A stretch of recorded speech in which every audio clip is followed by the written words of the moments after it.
Oi, pessoal, tudo bem? Esse é o Strategist Revival, revitalização do estrategista. A gente vai começar hoje aqui com o GB, Gabriel Borges, fundador e CSO da Amplify, que felizmente foi meu chefe lá na agência Cliques Obar em 2010, 2011, 2012. Saudosos tempos. Saudosos tempos. O objetivo aqui é de não só, falei isso na introdução, mas não só relapidar as minhas habilidades como estrategista, mas pensar como essas habilidades também para o mercado fora de agência também são interessantes, porque eu era estrategista, e aí a Meta me convidou para trabalhar com eles como parceiro de agências criativas, que eu fiz por quase 5 anos lá. E aí, como eu tive um acidente também, com traumatismo crânioencefálico, para eu lembrar das coisas, pensando no passado, o presente, o que está rolando agora e no futuro. Então, Legal. me conta mais. Eu contei um pouquinho da sua carreira, mas conta mais para a turma aí, sua carreira e como é que você escolheu essa função de estrategista. Me encantava muito a ideia de ser uma pessoa que vai facilitar a organização do pensamento que tinha ali em cima da mesa, né? Eu acho que a disciplina de estratégia e planejamento em agência de publicidade, ela é recente, ela tem um pouco mais de 20 anos, né? Em que a gente começou a conversar sobre isso.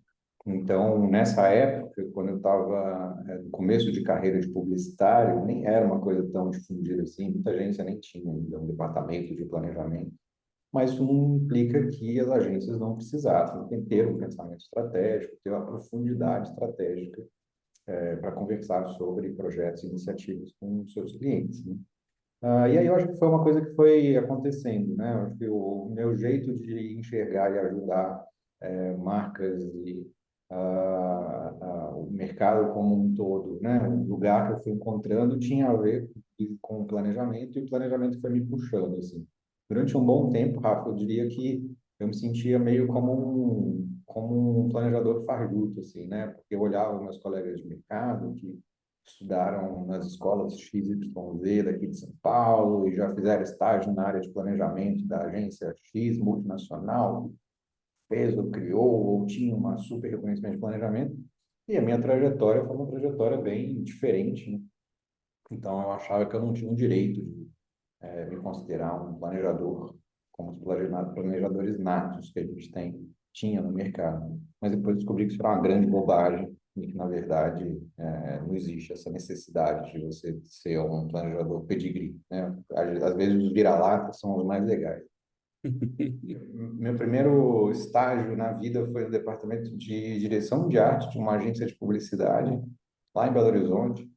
Essa agência era uma das três principais agências da cidade, do estado.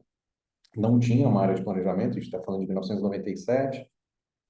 Aí depois eu fui para uma carreira fui fazer estágio num anunciante, em varejo, num shopping center. Depois eu fui surfar um pouco esse começo da era da internet, passei por algumas produtoras de internet, depois da agência de internet. Aí, em 2001, eu fui ser anunciante, eu fiquei 5 anos no marketing da Telemix Celular, que era a principal operadora banda A da região de Minas, e a gente cuidava da operação do Norte também, da Amazônia Celular, enfim. Em 2006, eu deixei Belo Horizonte, fui para a Inglaterra para estudar, fui fazer um mestrado, e quando voltei para o Brasil, em 2007, eu já voltei para São Paulo, já para a agência aqui, foi quando a gente se conheceu. Aí na Clique eu fiquei de 2007 até 2011, né? Até o finalzinho de 2011, virada ali de 11 para 12, quando a gente fundou a Amplify, né? Que hoje já tem aí seus 12 anos de vida. E o que mudou nos últimos anos? Me ajuda a saber também o que mudou no nosso cargo, na função, no dia a dia de um estrategista nos últimos anos. Cara, eu acho que a grande revolução silenciosa que a gente viveu tem a ver com o acesso à informação. Eu vejo que no começo da minha carreira, ou até não tanto tempo assim, o planejamento, a agência, o estrategista que tinha acesso a informações, seja ela pesquisas de mercado, sejam papers acadêmicos, o que quer que seja, ele acabava saindo na frente, né? Por ser uma pessoa que detinha ali os dados, né? Detinha a informação mais interessante, mais quente e tal, e usaria essas informações para poder, de alguma forma, organizar um pensamento e encontrar a partir dali um direcionamento. O que eu vejo acontecendo cada vez mais é que existiu uma espécie de uma democratização do acesso à informação, né? O digital, bem ou mal, facilitou com que todos nós tivéssemos acesso a praticamente as mesmas coisas ou as mesmas ferramentas, né? Acho que se eu não tiver uma pesquisa pronta, eu consigo, do meu computador aqui, soltar um formulário online, chamar uma empresa de recrutamento, fazer um recrutamento e coisa de alguns dias eu tenho aqui uma pesquisa ad hoc pronta em cima de um desafio que eu tenho, né? Então, isso antes era super limitador do ponto de vista de investimento e verba, hoje é uma coisa super democratizada. Então, eu acho que a grande virada que a gente teve, né, nessa revolução silenciosa vem da ideia de que antigamente tinha um poder quem tinha informação. Hoje, eu acho que tem um poder quem tem a capacidade de gerar algum tipo de valor a partir dessa informação, uma vez que ela está distribuída por aí para todo mundo, né? Então, por mais que a gente tenha acesso aos mesmos relatórios, se eu tiver uma capacidade de olhar esses relatórios, conectar alguns pontos e a partir desses pontos eu identificar ali uma oportunidade para o nosso desafio, talvez eu vou me destacar frente a um colega que não necessariamente tem essa visão, essa capacidade de fazer essa análise, juntar os pontos e etc. Então, por um lado, eu acho que a gente é, faz com que o profissional de planejamento de estratégia exija ainda mais dele, né? Ainda mais essa capacidade de conseguir concatenar ideias e de encontrar e enxergar ali talvez algo que ninguém está enxergando ainda, né? Ou às vezes enxergar o óbvio e ajudar todo mundo a entender que o óbvio é a melhor oportunidade que existe dentro daquele contexto, daquele desafio. O que que não mudou? Puxa, cara, eu acho que assim, lá no final dos anos 90, quando a gente estava tendo um processo de popularização das disciplinas de estratégia, planejamento de comunicação, etc., existiam algumas pessoas referências para o mercado. Eu sempre fui muito ligado ao mercado da Inglaterra, e tem um cara lá, que é o Russell Davis, que é um cara que trabalhou durante muito tempo, foi uma referência, enfim, tinha um blog, então, assim, todo mundo de planejamento, de alguma forma, ali, esse blog dele, etc. E ele é uma figura muito interessante, assim, uma figura que tem pensamentos muito cristalinos sobre o que é estratégia, o que é storytelling. Inclusive, ele tem alguns livros de apresentação, né, de PowerPoint e tudo mais, é bem legal. E ele fala uma frase que, para mim, eu acho que ela resume a essência do que é um profissional de planejamento, de estratégia, que é a ideia de que você precisa ser uma pessoa interessante e uma pessoa interessada. Na verdade, a ordem é essa, né? Você precisa ser uma pessoa interessada e uma pessoa interessante, né? O que ele quer dizer ali, por trás dessa frase tão simples, é que um planejador ou um estrategista precisa ter de vocação é a curiosidade, é a vontade de descobrir, de aprender, de lidar com o novo, de tentar entender algo que não entendeu ainda, de fuçar uma coisa que não fuçou ainda, porque faz parte da natureza do estrategista organizar um pouco o pensamento do mundo. E não dá para você organizar o pensamento do mundo sabendo poucos pensamentos. Você tem que olhar todos. Então, a gente precisa ter esse faro para conhecer o novo, né? Para buscar o novo, para aprender e tudo mais. E aí, esse é o primeiro lado da história, né? Você ser uma pessoa interessada. E ele traz esse contraponto, que eu acho que é muito legal, que é a ideia de que, além de ser interessado, a pessoa precisa ser interessante também. Quando ela fala na pessoa ser interessante, é ela ter uma sensibilidade, uma inteligência emocional, de entender que o conhecimento ou o insight por si só não vale nada se ela não tiver a capacidade de influenciar as outras pessoas positivamente com aquele direcionamento, né? Se ela não tiver a capacidade de inspirar as outras pessoas, de explicar para as outras pessoas. Então, eu acho que o planejador, ele tem essa necessidade, né, esse trabalho de ajudar as outras pessoas a chegar num lugar mais adiante. E ajudar é ter uma sensibilidade para fazer a leitura de um contexto, fazer a leitura das pessoas com quem você está trabalhando e facilitar esse processo de conclusão, né? Sendo uma pessoa didática, sendo uma pessoa envolvente, sendo uma pessoa empática, enfim, acho que tem várias características aí que são importantes. Acho que na minha carreira, eu conheci, tive a oportunidade de trabalhar com algumas pessoas que eram brilhantes do ponto de vista de entender o que era, mas ao mesmo tempo entender o que é uma estratégia, ou descobrir uma estratégia e tal, mas não necessariamente tinha essa habilidade e essa vocação para levar esse conhecimento para alguém. Isso não adianta nada, né? Porque o trabalho do planejador, ele morre do processo, né? Um bom planejamento, uma boa estratégia, ela não vai para a rua, né?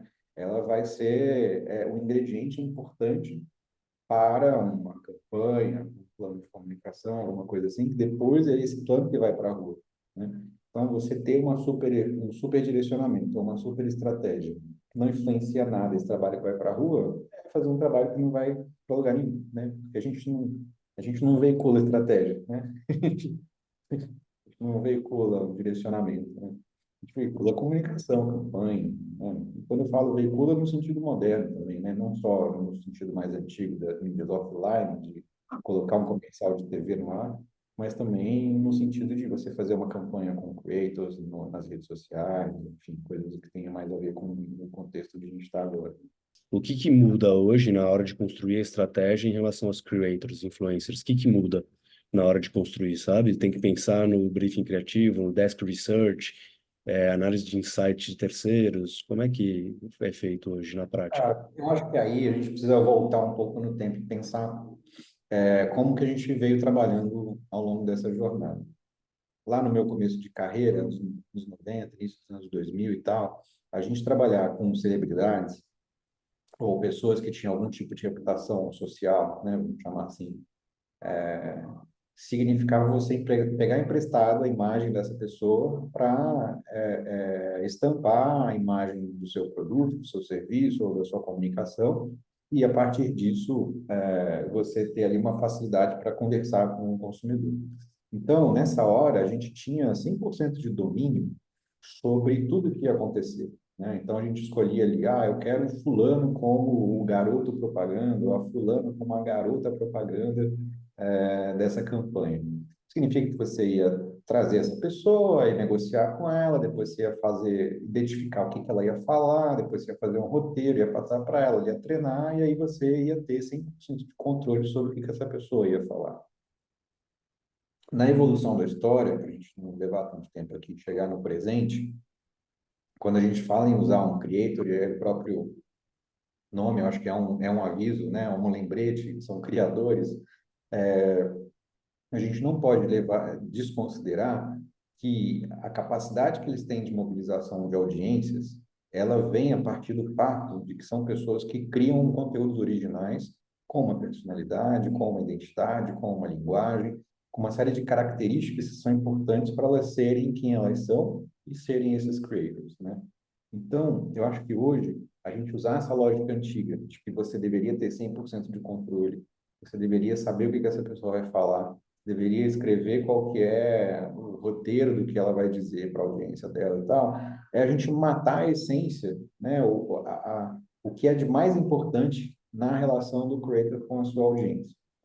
E isso traz para a gente um desafio muito grande de conseguir, de alguma forma, destilar qual que é a mensagem que a gente quer passar naquela comunicação, naquela estratégia, sentar com esse creator para poder mostrar para ele, olha, esse é o meu produto, a característica mais importante dele é essa. Eu acho que seria muito legal se a gente pudesse fazer algum tipo de comunicação para mostrar para as pessoas que isso é a coisa mais interessante que tem no meu produto.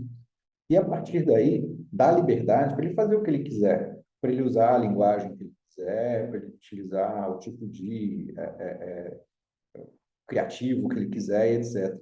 E isso, para a gente, que tem a responsabilidade de fazer gestão de marca, é um desafio de desapego gigantesco, né? Porque a gente quer ter o controle sobre tudo, né?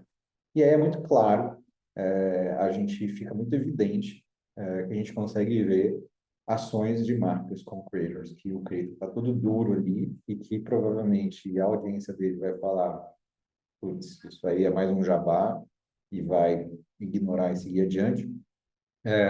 Quando você tem um creator que realmente teve a liberdade de poder produzir alguma coisa em cima da sua identidade, da sua personalidade, da sua linguagem, e aí, a partir disso, passar a mensagem mais importante da marca, né? Então, existe um desafio aí muito grande hoje de desapego, o que não tira a nossa responsabilidade de encontrar esse lugar, encontrar qual que é essa estratégia, que é a ideia mais importante que essa comunicação precisa passar para a audiência, né?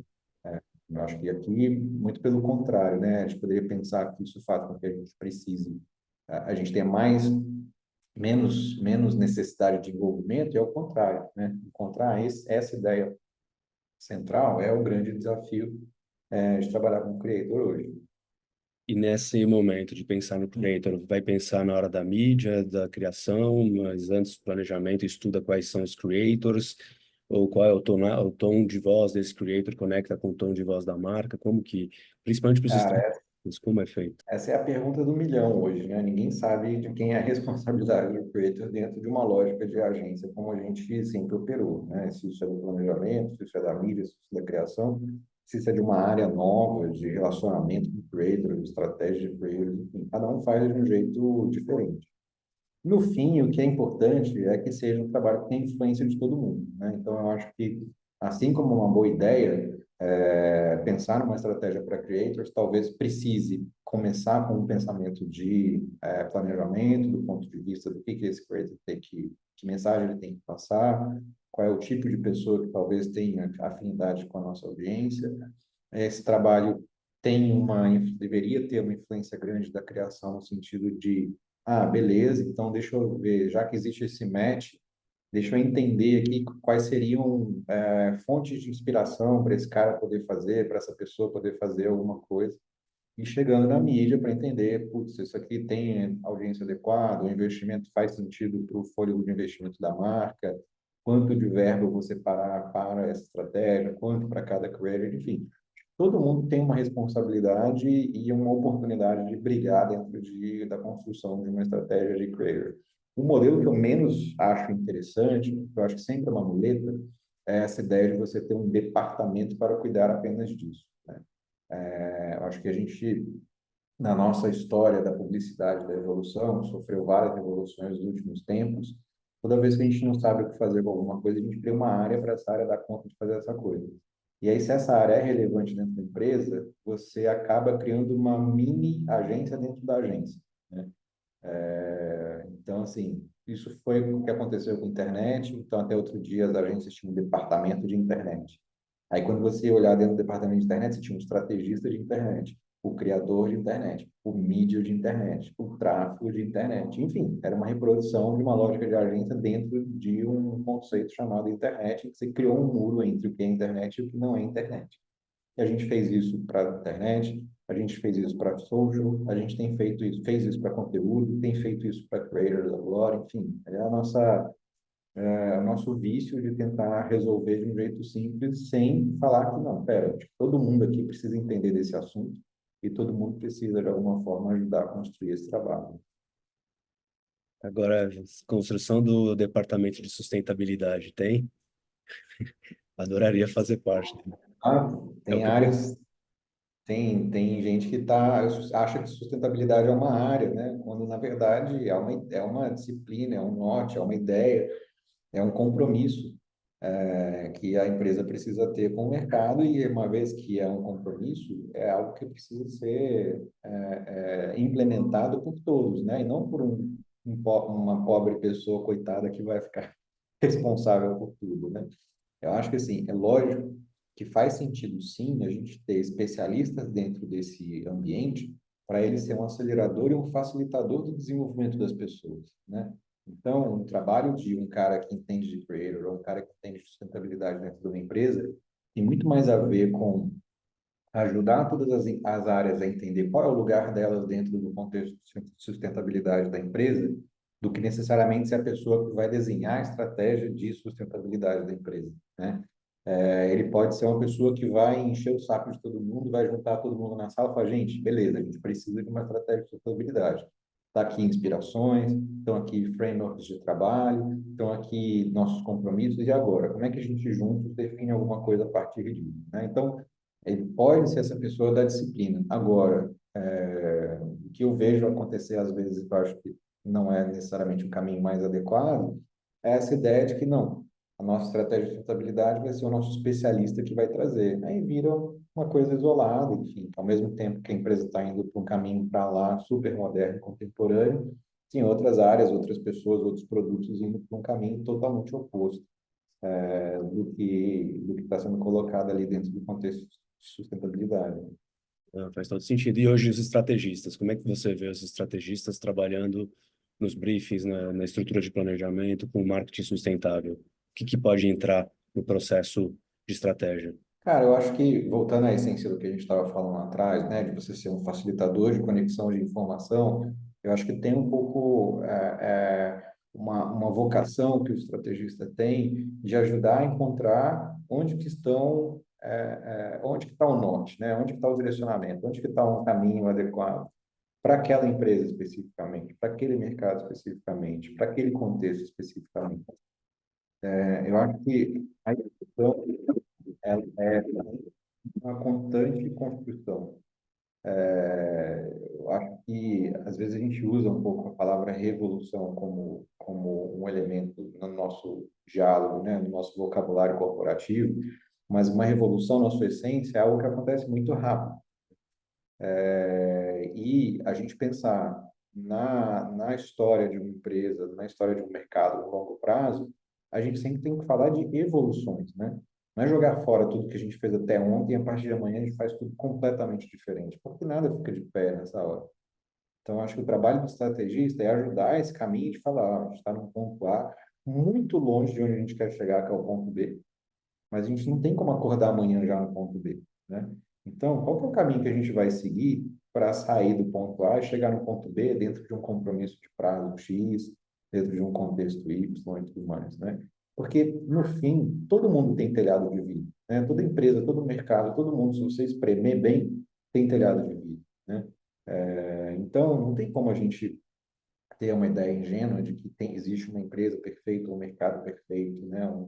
Um lugar onde está tudo certo, funcionando, tudo maravilhoso. Você sempre vai conseguir encontrar uma oportunidade de desenvolvimento, de melhoria. Isso é bom, né? Porque isso é o que nos motiva a seguir adiante, a evoluir, a fazer diferente, a fazer de um jeito mais correto. Eu vejo muito na nossa história da Amplify. Há 12 anos, quando a gente fundou a agência, a gente já tinha algumas preocupações que não eram comuns no mercado, que para a gente era óbvia, né? Para a gente era meio que natural se preocupar com aquilo, de criar um ambiente que não fosse tóxico, por exemplo, que era uma realidade muito presente no mercado há mais de 10 anos, e que a gente foi fazendo do jeito que a gente acreditava e tal. Hoje, quando a gente olha para trás, dá uma sensação de dever cumprir algumas coisas, mas dá uma angústia de que a gente tem que resolver muitas outras coisas também, né? A gente não está perfeito, né? A gente não tem a resposta para tudo, enfim, todo mundo tem seus dilemas ali, seus telhados de vidro e tal. No nosso caso, é igual, né? Como todo mundo. Óbvio que estou generalizando aqui, existem intensidades e intensidades, né? Existem empresas que estão fazendo coisas em pleno 2024 que não faz o menor sentido, né? Então, assim, essas com certeza a gente poderia classificá-las como erradas, né? Mas eu acho que quando a gente entra num grupo de quem está evoluindo ali, eu acho que é muito mais uma oportunidade de evolução. E aí, voltando à sua pergunta, desculpe o devaneio, eu acho que assim, o papel do estrategista é esse, é ajudar a encontrar o melhor caminho para essa evolução, né? Pensar que isso é uma jornada de longo prazo, que a gente vai colocar um tijolinho em cima do outro a cada dia e definir quais são esses tijolos, como é que a gente faz isso, como é que a gente vai ter um prumo legal para essa construção e por aí vai. E pensando a inteligência artificial, o que mudou, sabe? De conversar com o chat GPT durante o processo, de pensar como é que a criação vai usar isso, o que mudou no dia a dia? Cara, eu acho muito doido, porque quando a gente fala de inteligência artificial hoje, me dá uma sensação de que a gente está tão no começo da história ainda, que a gente não faz a menor ideia de para onde essas coisas vão. Lembra um pouco o que a gente estava fazendo com a internet no final dos anos 90, quando eu cheguei no mercado, que a gente olhava para a internet e falava, nossa, isso é muito legal, isso vai mudar tudo, a gente vai poder fazer um monte de coisa na internet e tal. E aí a gente pensa, tá, beleza, agora de uma maneira pragmática, o que que muda, né? O que que vai acontecer?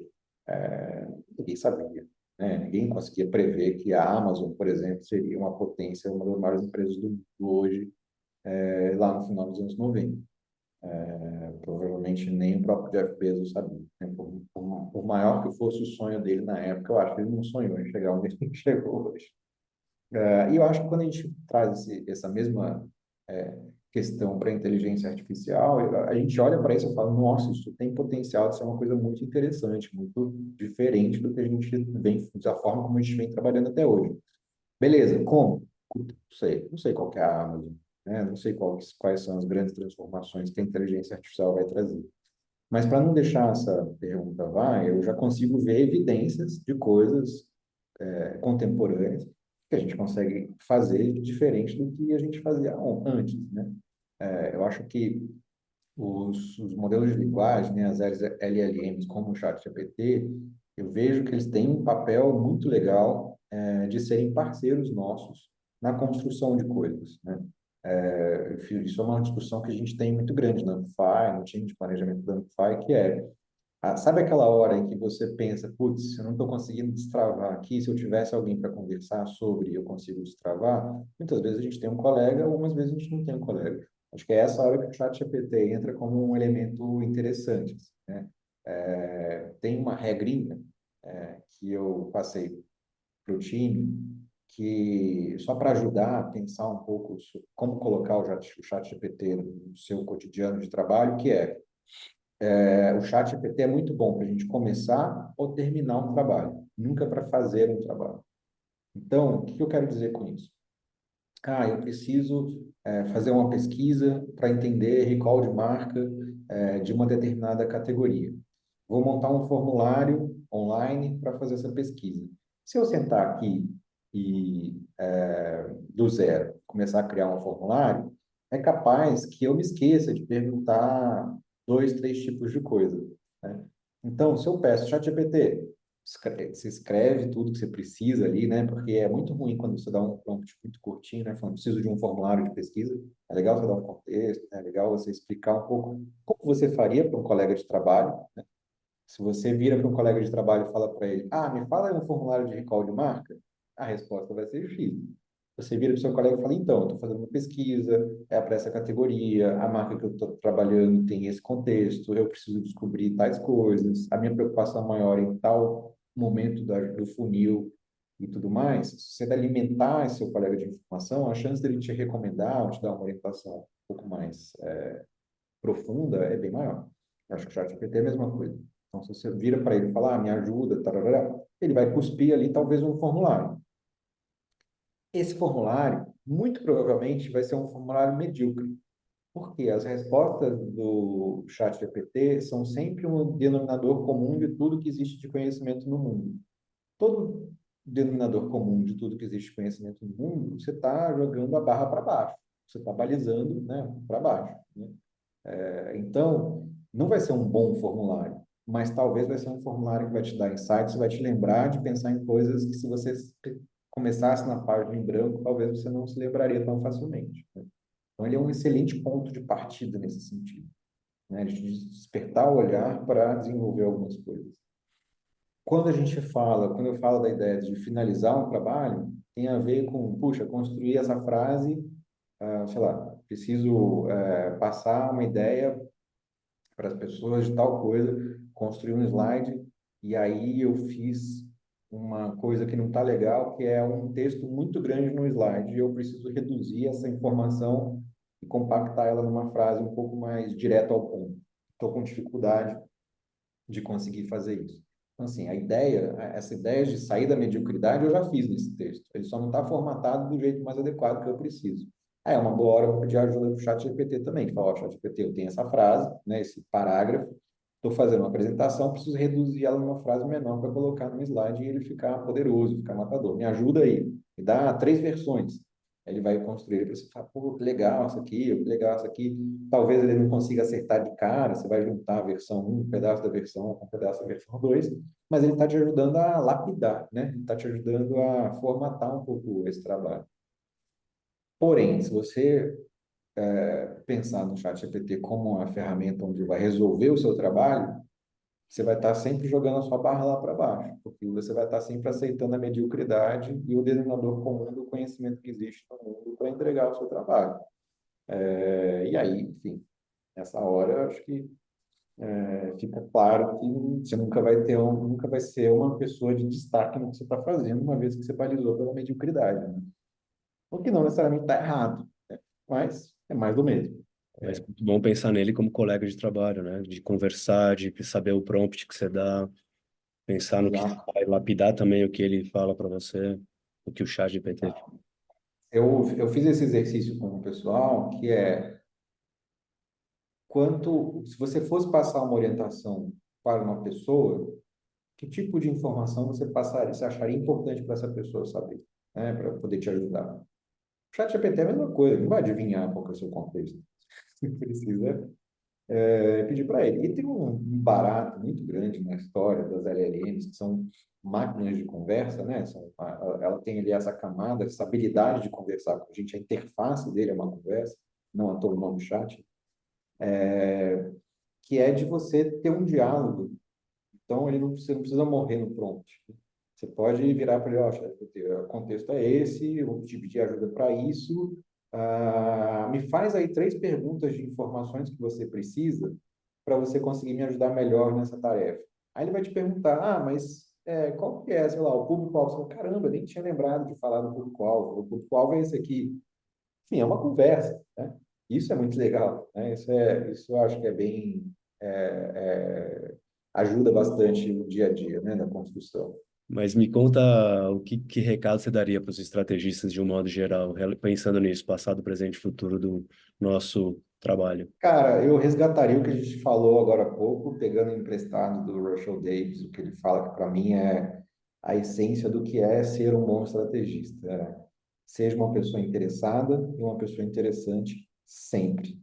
Você ser um estrategista é abraçar a ideia de que você vai estar sempre devendo aprendizado, né? Você vai estar sempre precisando ler mais alguma coisa, aprender mais alguma coisa, pesquisar mais alguma coisa. E o outro ponto, que eu acho que é o contraponto que ele faz, que é tão importante quanto se você não for uma pessoa interessante, se você não tiver a habilidade de passar essa construção de conhecimento, né, de juntar informações adiante, para que serve o seu trabalho, né? Então, você ter essa habilidade emocional de se relacionar com as outras pessoas, de influenciar positivamente, de inspirar as outras pessoas, de direcionar as outras pessoas, eu acho que é o melhor caminho. Para mim, o planejador, ele tem o seu KPI, o seu último KPI ali, o mais importante de todos, é você ser chamado, você ser convidado num contexto em que não é obrigado você estar. Então, quando vem alguém de uma outra área bater na sua porta ali e falar, será que você podia me ajudar a dar uma iluminada aqui, que eu estou com uma dúvida, não sei para onde ir, é sempre bom conversar com vocês, vocês ajudam a gente a dar uma clareada no caminho e tal. Isso é o trabalho do planejamento. Essa é a essência da estratégia, né? Então, diria para esse profissional, procure ter esse KPI aí em mente. Quem sabe você vai ser um bom estrategista se as pessoas vierem voluntariamente bater na sua porta